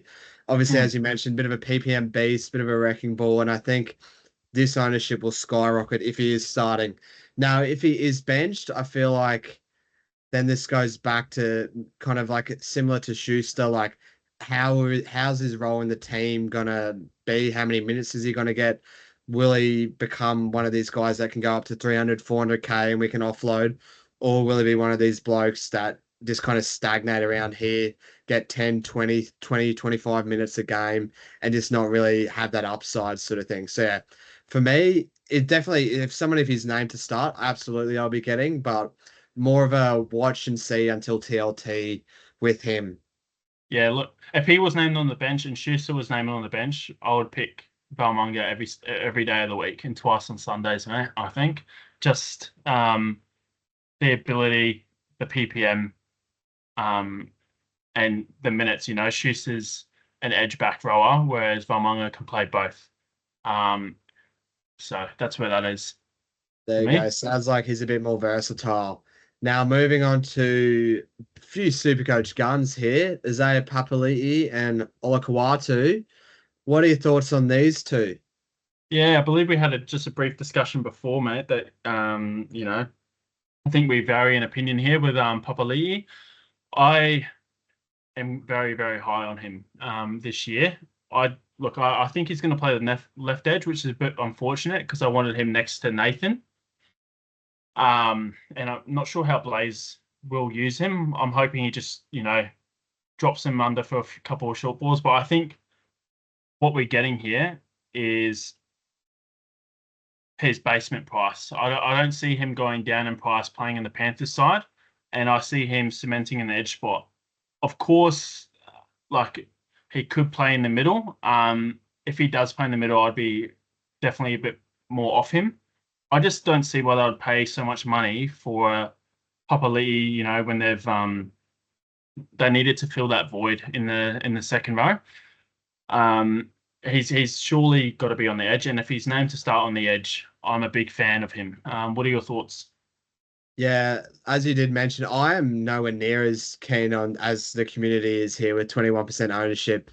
For me, obviously being a Tigers fan, I was massive on him when he joined the Tigers. He had just had that breakout season from the Parramatta Eels, absolutely killed it, and kind of went on to do absolutely nothing at the Tigers. Like, I don't know. Obviously, he's now in a better team, so it will be interesting to see how he is used. But for me, I would much prefer someone playing on Cleary's side, like a Liam Martin, who's also 140K cheaper with almost like half the ownership just because of his playing outside Nathan Cleary. And we've kind of seen these second row forwards for the Panthers.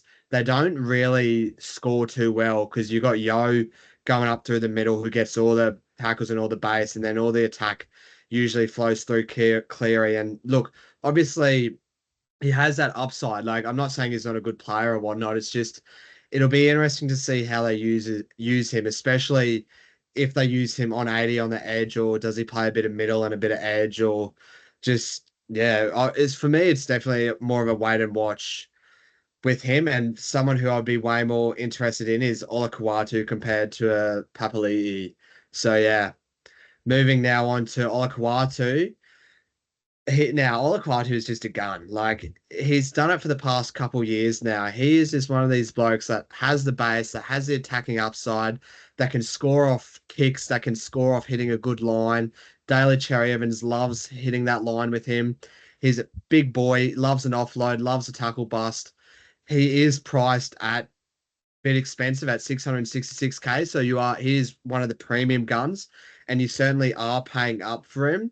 But as we've kind of already mentioned, the Seagulls do have a bit of a friendly draw to begin the season with. And at 60K, he is someone definitely can't knock buying. It's just how you want to manage your budget. But yeah, I like the buy personally. What are your thoughts on him? Yeah, I don't mind the buy. I definitely do prefer Papali'i over him, and I prefer Papali'i over Watson as well. If I'll put that out there, I just think he can't go any worse than what he performed, and he's shown the upside before. On Olakuatu though, look, I I like the buy. I don't think there's much value there, but I think he's one of those players that if someone else has him, and if you don't have him in your side, he's quite tough to watch because he just looks so damaging with every run. Um, I really rate him, but at the same time, when you put it in that perspective and you say, okay, he's really tough to watch and he's looks damaging with every run, he doesn't get as many tons as you would think. Um, so I don't think he's going to hurt you by not owning him, but I think he will be quite solid. He might go over for a couple of tries. I can't knock the buy, but I just think for me, I would rather spend 80K less and get Papali'i, for example. You make a good point there. And yeah, obviously both these guys are guns. Like, we're not they are good players. It's just how can you fit them all in, especially at the start of the season with the cap. Most of these blokes are someone where one of our cheapies or mid rangers has gone up a bunch in price and we're looking to upgrade. That's when I grabbed Olakau'atu last year, sort of thing. He's someone you upgrade to and not start the season with. But yeah, with their good draw at the start of the season, I really don't mind it. And I think it is a bit of a decent little pod that will make a massive difference in head to heads, especially. So now moving on, did we speak about Miles Martin last week? I don't believe so, but I don't think there's much need to. He won't be in the 17. He's just a bottom basement cheapie. He's got a couple runs in the trial games. Look, I mean, I think there's a fair few ahead of him. So people that are picking him is just for enough, which I highly advise against at the start of the season. Yeah, look, I would agree with that. I make sure I have 25 active players, or say if they've got the bye, at least like active players that are will going to play. I definitely wouldn't be going with enough that early on. Obviously, he has that dual handy front row forward, second row forward. But yeah, this again, as we've already mentioned, the team lists aren't out yet, so we're still going off the initial talks. Obviously, if he does become in the bench or in the 17, we might be a bit of a reassess job. But yeah, it seems like the community is just using him as a bit of a placeholder at the moment. Yeah, I don't think he'll be in the 17, mate. Like you've got Papali'i and Tarpany would be your props. You've got Smithy's probably a lock, but Horsburgh could be as well. So we go Smithy's. You've got Horsburgh taking one bench spot. You've got Trey Mooney taking another. You've got this Matty Nicholson bloke probably taking the third forward bench spot, and then you've got two hookers and Levi Starling, and then you've got Hudson Young and Hosking on the edges. So I don't think Miles Martin gets a shout in there. We'll move on now to Fini Fuiaki. He is someone I'm very interested in. He's in my side at the moment. I think moving to the Dolphins, he's touted to play starting edge role. I think he's a good purchase. I don't know if he'll play 80 minutes, and I don't like looking at his stats. He doesn't actually have the most Supercoach friendly game. He's exciting. He's a beast. Similar to Olakwatu, he just runs hard and bumps people off. But he doesn't really offload or make a whole bunch of tackles. But for 370k, you can't ask for much more. He's an edge back rower, starting, should be playing big minutes. He's damaging ball runner, so hopefully he can cross over for a few tries.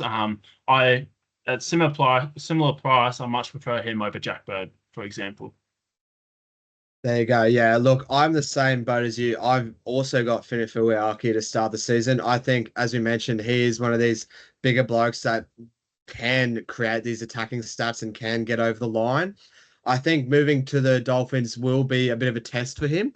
And I think he's really going to excel this year. I think he's going to become one of the focal points on the edges, and I think he will do well. And yeah, as you mentioned, at 370k, I wouldn't be surprised by, say, like round 10, he's 500k. He's not going to light the world on fire, but I do think he will average well more than his price at a 38 average. So yeah, I do like that as a buy, and he's someone that I am starting with. Yeah, I agree, mate. Next one, Charlie Geimer. What are your thoughts on him, mate? Yeah, so Geimer's a bit of an interesting one. I had him as a bit of a buy last year to get me through the buy periods, and then he got injured. But he is one of these blokes that is kind of touted to be like a bit of a workhorse, like a bit of a Hopgood sort of build and work ethic and whatnot. So I think, again, this is depending on where he's named and if he's named and if he's in the team and whatnot, depending how Riles rates him as a player. But like for me, I like it. Like I would prefer him compared to a Schuster. It's just depending where Yeah, he's named and how kind of the team develops. But yeah, like he's a workhorse. Like he just gets through his work.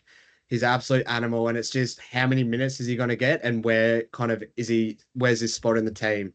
But yeah, yeah, initial doors, I like him. What about you? yeah. I like him a lot, mate. I think he's got a very super coach friendly game, as you touched on. He's a absolute workhorse. 230k, definitely 100 miles. Prefer him over Schuster. There's actually some talk that he's going to be starting on the edge to partner Kelmer, which if he does, that's an absolute lock. If he's on the bench, highly consider as well. Like he probably would still, well, yeah, I'd highly consider him if he's on the bench. Still, it just depends on team list and what other cheapies we get. But I think he's got the game for it. Yeah, I would agree there. Now moving on to kind of one of similar to Finifuiaki, who's now, I believe, going to be starting for the Broncos this year, Kobe Hetherington. What are your thoughts on him? Zero interest in Heffington. I don't think he's got a Supercoach friendly game at all. I had him a couple of years back, and he doesn't have a high PPM. He's 338k, so he's not basement price cheapy or anything. The thing that I want to preface a lot is that don't get you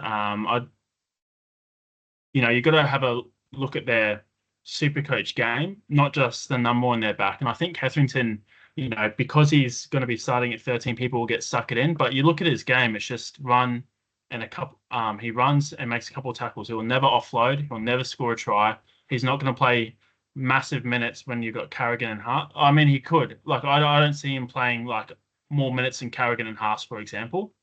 In the middle there, he could be fitter, but I just don't see it. I don't see the appeal. I think he's a bit of a trap, in my opinion. There you go. As you mentioned, I do agree. Like Haas and Carrigan are the kind of engine room for the Broncos, but it will be interesting. I do think he'll see a big uptick in minutes this year. I think he will be playing around 40 minutes plus sort of thing. And at that price, like 338K, it's obviously not basement price, but there is still plenty of room and plenty of value there. It is just minute pending and to see how really Maguire uses him. And obviously there's a lot of talks through the preseason that he's trained the house down, like he's moved Carrigan out of the 13 into the prop role, and Kobe's kind of going to be that new lock for the Broncos. So it will be interesting to see how how he has developed his game to fit into that role. So for me, it's an interesting pick. It's a bit of a reassess with TLT and kind of how you want to structure your second row forward. But yes, look, he's again one of these mid ranges that I don't mind as a buy, and I like more as a buy than Aaron Clark, someone who we kind of spoke on and touched on last week. That's just Same I as don't know. Barnett as well. I think we spoke on both of them last week. I prefer Aaron Clark over Kobe, though. I think.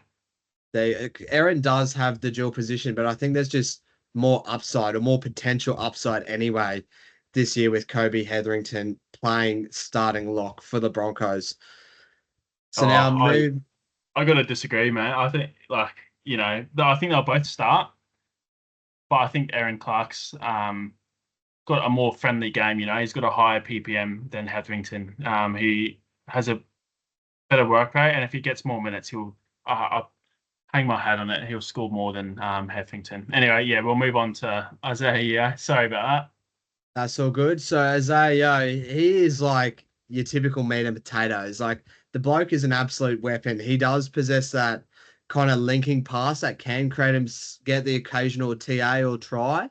But yeah, most of the day he is just safe as houses 60. You don't even need to watch the game, and you can pretty much be assured that he will score kind of 60 minimum. And if he gets any attacking stats, push it up to 80 to a ton sort of figures at 730K, he is like a premium price, and I wouldn't.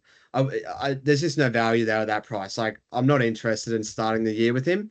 He is someone I'm more interested into upgrading to as a gun once kind of these cashies and mid ranges have peaked.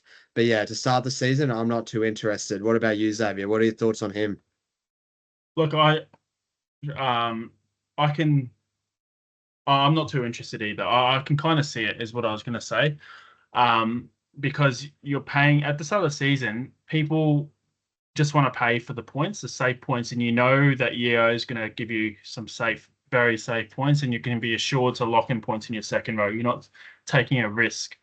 Um, there's definitely no value there. I don't see him getting much or if any higher than that price. I would prefer for 60K cheaper to take the more upside play in Olakau'atu.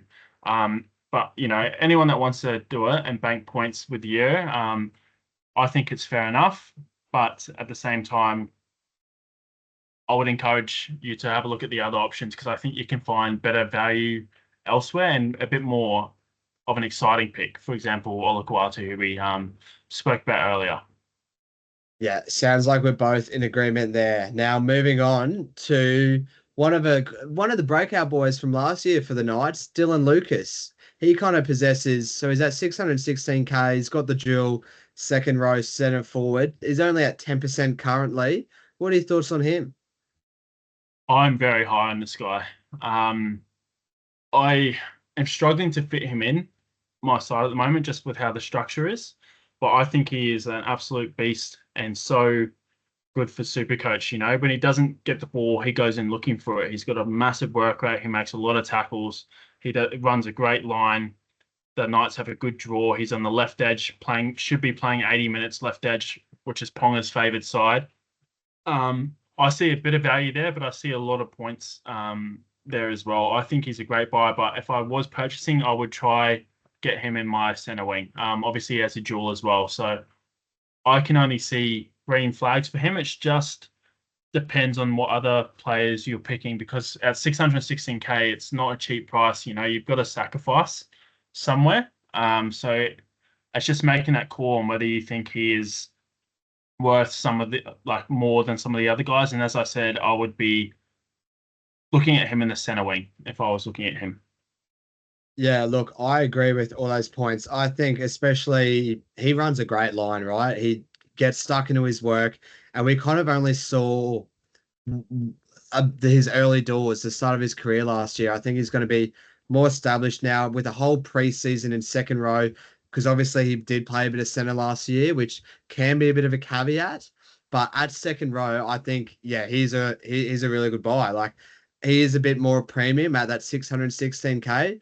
But I kind of like the idea of running with Dylan Lucas either in your second row center wing and then Jack Bird in the other one and being able to switch and flick them between. I really like that idea. So yeah, Yeah, for the moment, I'm very much interested in him. yeah, fair enough, mate. As am I. I think he's a great buy, and you could even say he's undervalued because there was a lot of games he didn't play 80 minutes, or he played in the centres where he was scoreless. He's got another year under his belt. Um, I can't knock anyone. I think he's a great value proposition. Sounds like we're both in agreement that we do like Dylan Lucas, and the 10% ownership could be a bit unders by the Yeah, looks. that's it, mate. I think we'll go on to Kelma. We did touch on Plath in the last episode. Kelma Tuilagi is someone that I know I've got a keen eye on. It sounds, when you say Kelma Tuilagi, it sounds a bit yuck. Because he's not a standout second row forward, but he does have quite a super coach friendly game. He offloads a lot, and the rumor is that he's locked down the starting edge spot next to Moses. So if that's the case, then there's a lot of appeal there, and I think he's a great buy.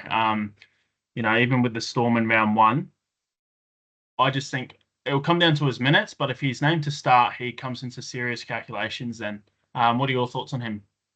Yeah, look, he's an interesting one because obviously he's a former Tiger and he kind of did nothing at the Tigers. He played massive minutes and got bugger all points. Like he wasn't a PPM beast at all. But in saying that, when he switched to the Eels, he kind of I don't know if he suddenly started trying or not, but he performed a lot better.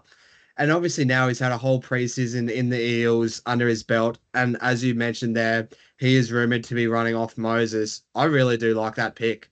And at under 10% ownership, I think he's a great pod. And with his price, 433k, it could be a steal. And he could be one of the blokes that in 6-10 weeks time is like 550, 600k, who's just absolutely killed it. Moses and him have formed a great combination because he does run a good line similar to Dylan Lucas sort of thing. It's just he's almost 200k cheaper. So yeah, I really do like the buy there with Kalma. Yeah, I agree, Matt. I think he's a good value pick. Just need to um, make sure on TLT that he is named to start. If he is, then he's a serious candidate for a lot of people's sides, I think, and he should be. We'll move on next to Eli Katoa. What are your thoughts on him, Jacob? Yeah, look, if I'm paying up at second row forward, he would be the guy I go for. So obviously we touched on Azaleo before, a bit more safe meat and potatoes. ECAT is an absolute gun. He possesses that attacking spark. He can score same as Olakawatu through the air, runs a great line, and is in a really good team. As we mentioned this year, the Storm are the favourites to win the premiership.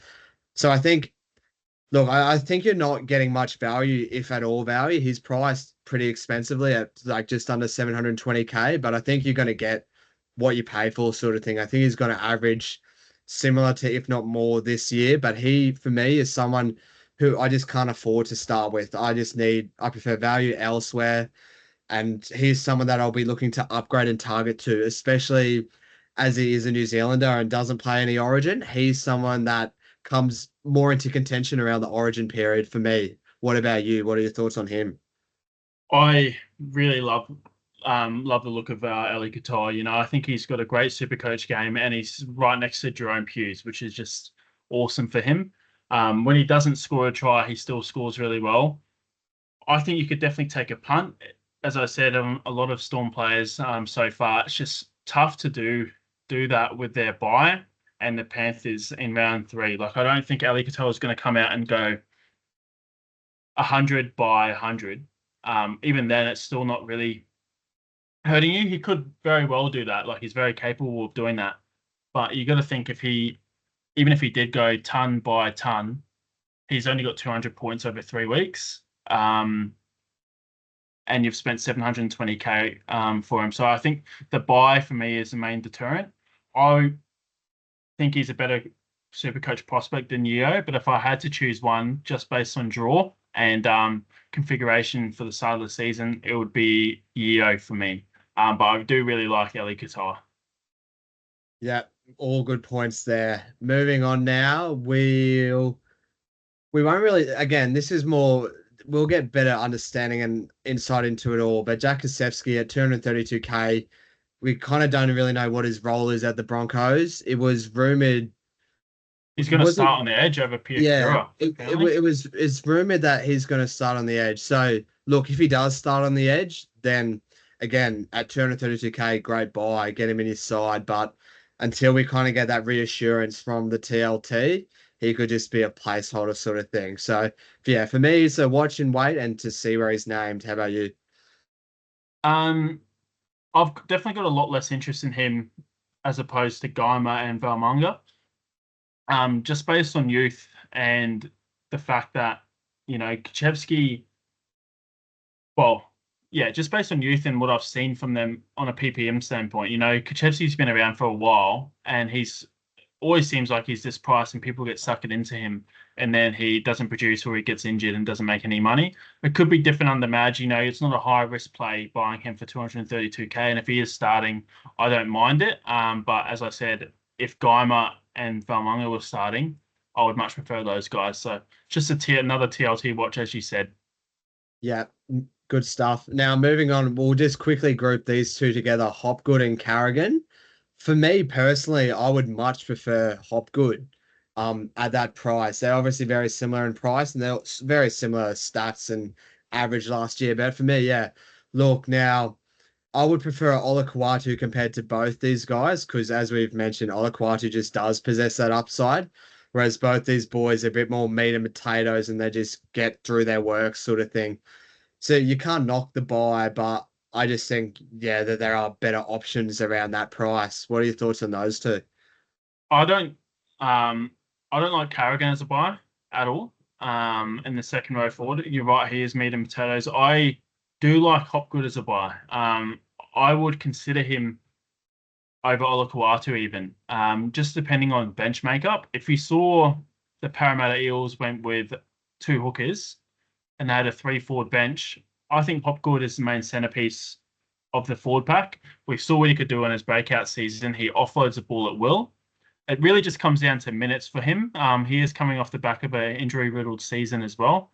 But I don't mind taking a punt on him. If he gets 55 minutes, he'll score 60 plus points. If he gets, say, he plays 70 minutes, he had a couple of games where he played 80 even. If he plays 80 minutes, and he's going to score about a point per minute, you know. I really do like Hopgood as a super coach player. To start with is a bit iffy, and I could see the argument for starting with him over Olakau'atu, for example.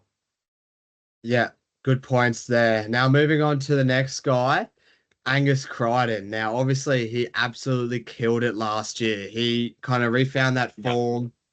And the only caveat is this year, he's based on that price. So he's coming in at just under 760K.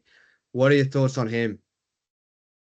Look, I didn't have him. I didn't ever buy him last year for I think at like 400K or so. I never got him. And it was a really really tough watch.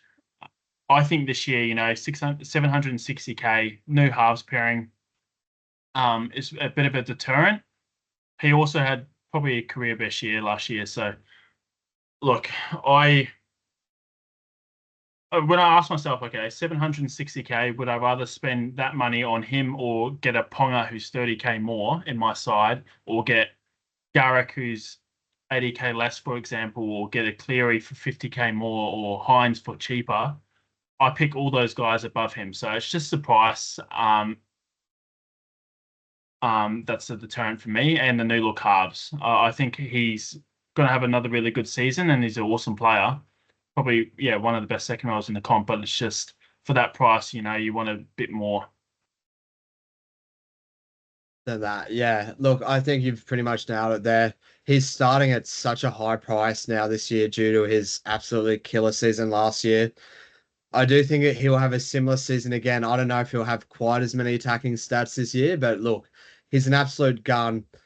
I do think I would prefer an Eli Katoa over him to start the season, just because I think the Storm are really going to go on a run, and especially playing outside of Hughes compared to Gussie playing outside of these new halfback combinations. I think he does possess more upside, but again, like these are all gun players. It's just you can't fit everyone in, and it's kind of you got to pick one of them and kind of sit on that hill sort of thing. But yeah, can't knock the knock. It's just at that sort of price.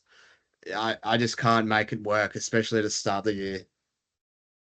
Yeah, agreed, mate. You know, that's a big price tag to be spending on a second row forward.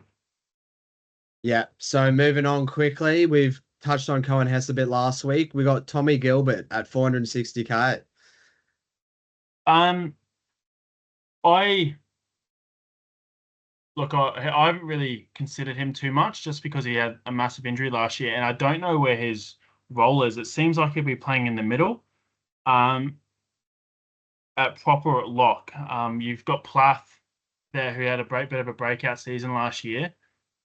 Gilbert, he's a bit of a, as you said, a bit of a meat and potatoes, like kind of like a Paddy Carrigan mold, sort of player.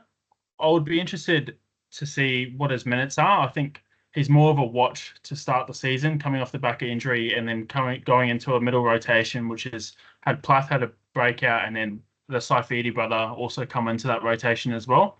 Um, yeah, I can see the appeal because he has shown us before that he can get up near 600K, and I can see that he can get good points and good value. I just, from the start of the season, it is a bit of a risk, but I can't really knock anyone taking on that risk as well. Yeah, look, I agree with that. I just wouldn't be starting with him at all. We just don't know what his role is. He's obviously coming off a massive injury, and it's just he's not going to come back straight away to hit that 100%. So yeah, I think he might even drop a bit of price, and you might be able to jump on him a few weeks later when one of you kind of cashes his peaked in value and Gilbert's coming back into some form and into some football. But yeah, to start the season is someone I'm not particularly interested in. But someone who I would be interested in, especially if he started, is Sua Wong. Does he start? What are your thoughts on him? Siwa Wong, yeah, I think he starts, but I don't think it's on an edge. He was named in the 13, the trial. Um, I actually think what they do is they're gonna stick with Radley on the edge, I think, and they're gonna play Radley and Crichton on the edges.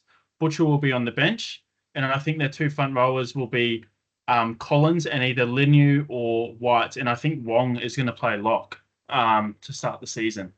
I think he will see either him.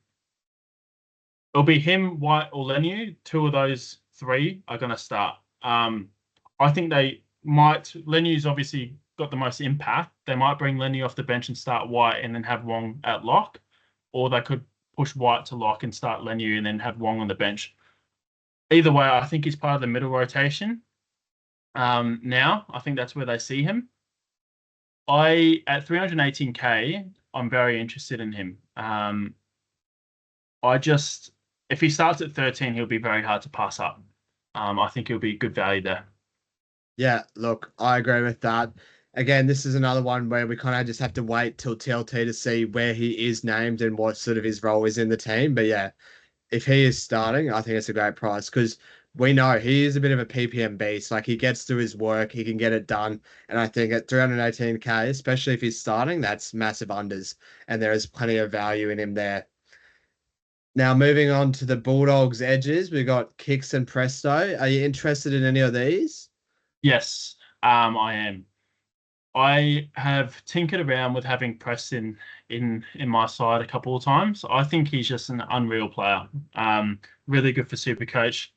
The question though is, with Satili Tupanua coming to the club, how does that impact him? Does he take some minutes off him? In my opinion, if they're going to play one edge 80 minutes, it should be Preston, but they seem to be giving Kickout the 80 minutes. I think Kickout is better when he has a bit of a breather, then he comes back on for more impact. And I think Preston has the fitness and ability to take on an 80-minute role. If Preston got an 80-minute role, and I knew that before round one, he would be very, very hard for me to pass up. I think he runs a great line.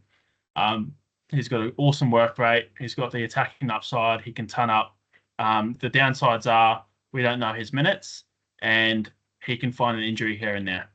Kickout, on the other hand, I don't have much interest in him, but I also don't mind people that are going for him. The Bulldogs have a good draw, and I can see their attack improving. So I can see the Kickout buy, but I would prefer to pay 80K for Preston, who's got a better base. Yeah, I think you've kind of touched on it there. The sort of the main attraction would be the draw to start the year for them and kind of those edges to hit their ground flying sort of thing. But yeah, I would be in the same boat as you. I had Kickout last year, I think, in draft. And look, he even though he's a big boy and whatnot, he just doesn't accumulate points. Like if he gets the attacking stats, he then puts on a decent score to like a 70-ish, 80-ish. But like take away that, he's an impact player. He runs a good line. When he runs that line, he can bust to it, make an impact. But that cup happens a couple of times a game, sort of thing. So it depends. Like they could really start to utilize him this year. But yeah, he's just someone I wouldn't be started or interested in with. And it's the same as Preston as well. Like we've had him since he's been a cheapie. He's obviously come through the grades now. He is a gun. He just gets through his work. He mauls his work. But at 600K, I think that there's just a few other options, better options to start the year. But look, he's a super pod. He's a good pod. He's got the good draw to start the year. He could be one of these guys that absolutely kill it to start the year and could be 700, 750K come around 5 or 6 if he's had a few attacking stats. Yeah. Look, I want to add another one. I keep putting this back on you about the Connor Watson, but I would rather pay 30K more for Preston than Connor Watson again. At second row, because as I said, I want second rowers that run good lines and can get a couple of tries. And I think Preston is just unbelievable for Supercoach. He just needs to secure the minutes and avoid injury. We'll move down now. There's not too many other people to talk about. We've Yeah. got Jacob I'll Laban. quickly just touch on I'll just quickly touch on Liam Martin because he's someone who I am actually really interested in. Really? So Okay. obviously Cleary wasn't there a lot last year, and Liam Martin is coming in at 436K, which is the cheapest he's been in a fair bit. And obviously we know he's an absolute monster. Like you would hate to run at him, but his Supercoach game has never been that. I think this year a lot of the ball and a lot of everything is going to be going down his edge, and he will be one that will like this is what I was saying before. Like, I prefer him to an iPad because I just think he's the one that possesses that attacking upside. He can score those tries in the air, and yeah, at that 430K price, I'm very much interested in him. Do you have anything you briefly want to add there? I find that very interesting, mate. Look, I haven't really thought about Liam Martin too much, so I'm glad that you've shed a bit of light on him and that you are interested. I agree with all the points you say. Like I don't think I've seen him this cheap start the season this cheap before. I think he is a good player, but I also think he's a better player in real life than what he is in Supercoach. Um, Running next to Cleary obviously is a positive, but that hasn't really changed throughout his career. He's always sort of been on the right edge.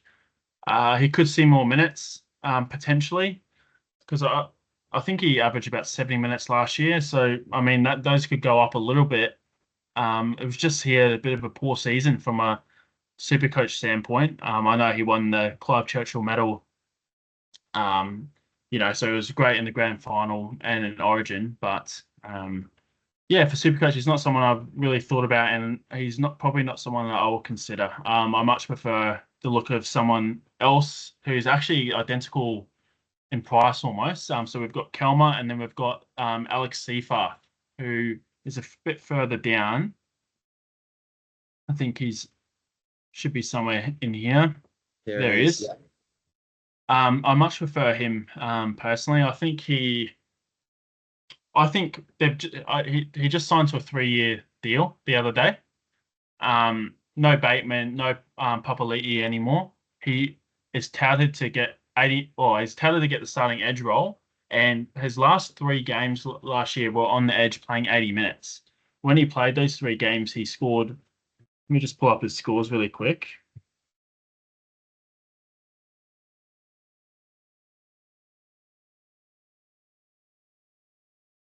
Just while you pull them up, I will say I do think it's going to be Safehearth and Bainu starting on the edges for the Tigers this year. So yeah, I do Yeah, think he is going to be the starting edge. yeah, I agree, mate. And I'm very interested in him. Similar price to Liam Martin, but I think he's got a more Supercoach friendly game. So yeah, he played 80 minutes on an edge for the last 3 games last year, and he got 53, 82, and 54. So the 53 and 54 scores are completely all on base. He did have a line break in one of them. So, oh, sorry. No, he didn't. 53 and 54 is completely all on base. So we could say that his floor, if he gets 80 minutes, is about 50. Which I think is tremendous value. I think I expect the Tigers to be a bit better this year.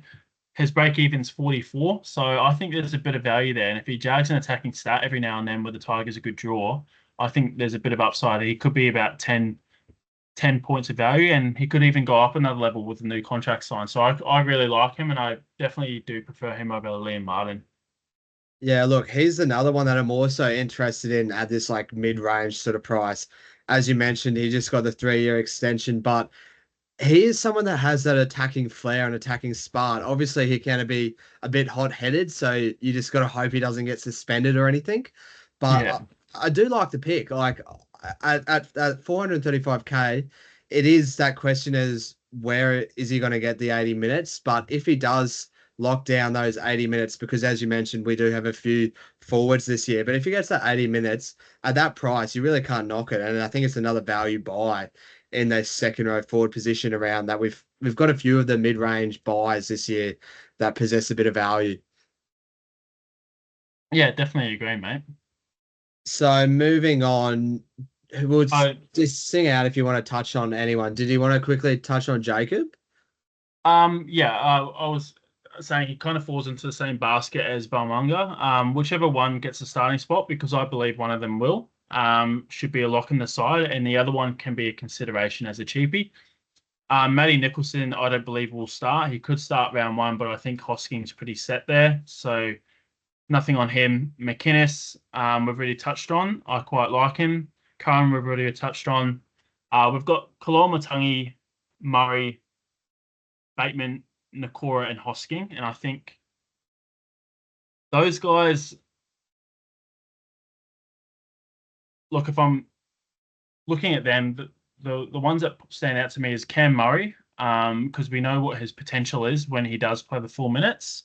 Um, when he plays big minutes, he's an absolute gun, but he's carrying a bit of an injury into the season. I'm not sure how many minutes he'll play, but I do like the buy. You know, we've seen plenty of seasons where he started 700k and above, and I do think his value.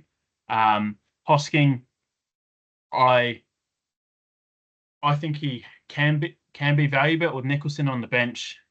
I don't think he plays 80 minutes, and he's also carrying a niggling injury, so not too interested there. Kaloa Matangi does his best work in the middle, which at 13, which I think Cam Murray is going to play, so that's pretty much cancels him out. Bateman is someone that I am a little bit more interested on, playing 80 minutes in a new side, where hopefully he's a bit happier with the club culture. I think he's got a Supercoach friendly game, which we saw when he was at the Raiders, and he could be potentially be a bit underpriced. I think he's a nice little pod pick for 522k. And then Fainu and Nakora. And those are pretty much the last two, I think. And then we'll run it over to you if you've got any thoughts on them. Nakora,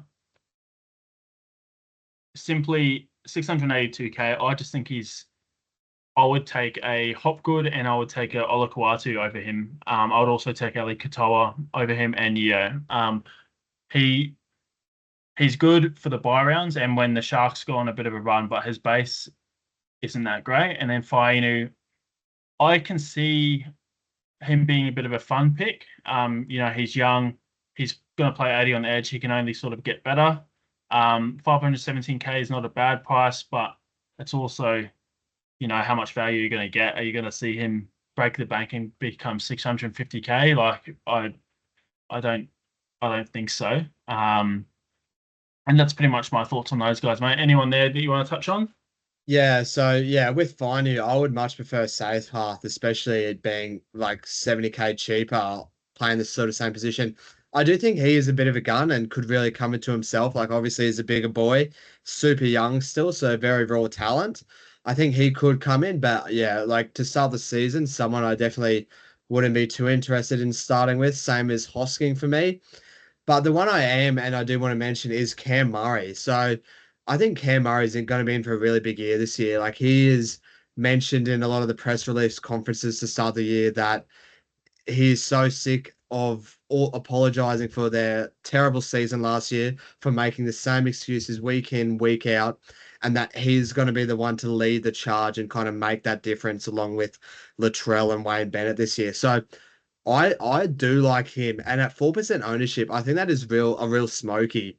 610K, I think it is undervalued. He is someone that I am kind of very interested in and might be Yeah, starting with as a sneaky sort of pod. But again, it's just how can you I fit like it, mate. all these sort of blokes in around that same price? It's just fitting that in within our salary cap. But yeah, like he's someone I'm extremely interested in starting with. Same as you mentioned for Kelma and Bateman's a bit more of an interesting one. I'm gonna stay away. I had him last year, had him the year before. He just burns me every year, and it turns out to be a wasted trade because you got to just end up trading him out. Nanai does possess a bit of upside, but at 620K, not someone I'd be interested in starting with. He would be someone when the Cowboys have a good draw and when their team is looking good, he would be someone that I would then look at. But again, just someone who I'm not interested in starting with. Kind of touched on near Cora. I would agree with what you said. I would prefer a lot of the other buys compared to him. And then I think that pretty much covers most of the second row forwards. Oh, there is one guy, David Fafita, who I believe does deserve to get a quick mention. Yeah, So he does. he's expensive. He's expensive. He's 750K. He's a little bit cheaper than Angus Crichton, but for me, he would be, even though they've got the buy round one, he would be someone who I would be interested in starting with over a Gus. I think he obviously didn't have a good season last year. Like it was a down season for him. It'll be obviously we know the history with Jaden Campbell in the team kind of reduces David Fafita. But I think having a whole preseason now together, they will be trying to utilizing it the best out of D Fifi. And he's come out this year, him and Tino, they've been big up, massive, saying like we want to make a difference. We're going to be in for a big year. So yeah, he is someone that is a bit of a smoky, and 2% ownership is really low because he is one of the guys that there's not many in this position that can put on a ton, put on almost a double ton. They just possess that attacking upside and that Yeah, spark and that offload ability. So yeah, what's your thoughts on him quickly? totally agree, mate. Dave Fafita is an absolute wrecking ball, and he's so good for Supercoach. And as you touched on, he is one of the very few guys in this position that can actually hurt you, if you don't own him. He's a really tough watch when he's on. Think the buy is similar to Eli Katoa. It's just a massive deterrent when you're spending that much money on someone that doesn't play one of the opening rounds. When you can get an extra look at them, it's more from a strategy standpoint. He's also coming off an injury, and we have a bit of uncertainty around his halves.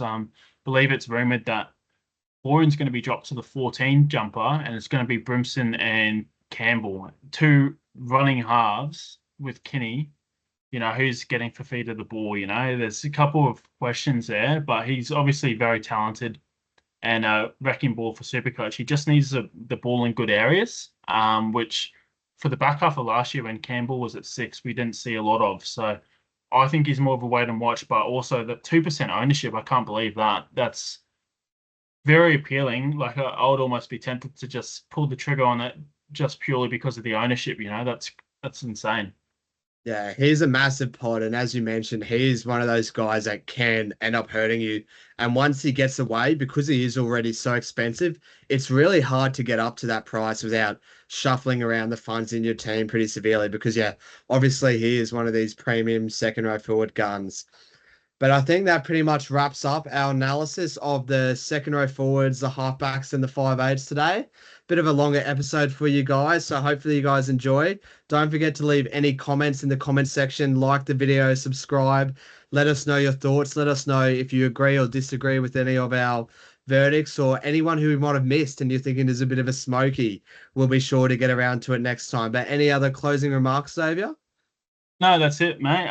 Thank you very much for the episode. It's been a joy to knock out episode 2 with you, and I'm keen to smash out another episode covering the fullbacks and centre wings shortly. Once again, big thank you to everyone that listened, and yeah, hopefully see you all again soon. So yeah, thanks guys. Obviously the footy season is only 2 weeks away, so the plan is we'll do centre wing and fullback next week, and then the week after TLT's out. So we'll be able to give you a bit of a finalised to the team and how we're heading into shaping up to round 1. So hopefully you guys are getting into all your footy, watch the highlights, see who you like, who you don't like, because yeah, the footy season is almost there and it's kicking off very shortly. So yeah, thanks for listening guys, and we'll see you guys in the next episode. That's it, mate. Thank you very much. Thanks, everyone.